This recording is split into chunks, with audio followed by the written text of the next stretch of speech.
Brutal attack in Mexico. 9 Americans, including 6 children, are killed in a suspected drug cartel ambush. The massacre happened about 100 miles south of the border in the Mexican state of Chihuahua as their convoy was heading to a wedding. The victims were there as part of a church group with ties to Utah. CBS 2's Valerie Castro has the story. Video posted to Facebook shows a scorched SUV that apparently contained 5 victims of a deadly ambush in an area plagued by cartel violence. This is for the record. Nita and 4 of my grandchildren are burnt and shot up. We just knew that their vehicle was on fire and there were bullet holes all throughout it.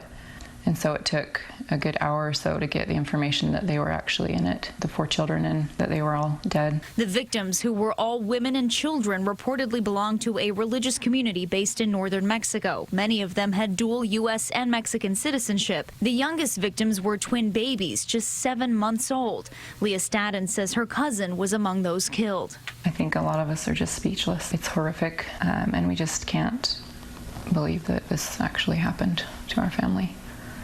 It just seems like a bad dream. Mexican authorities are investigating whether the gunman may have mistaken the convoy for a rival drug gang that had recently arrived in the area for battle. They were just arriving to our valley, and the first people they engaged were our wives and our children.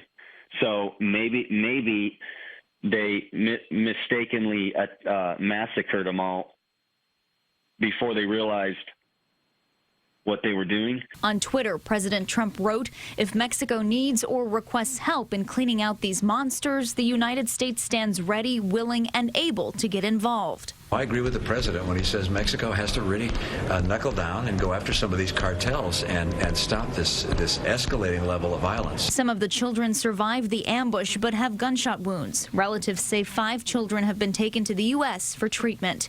Valerie Castro, CBS 2 News.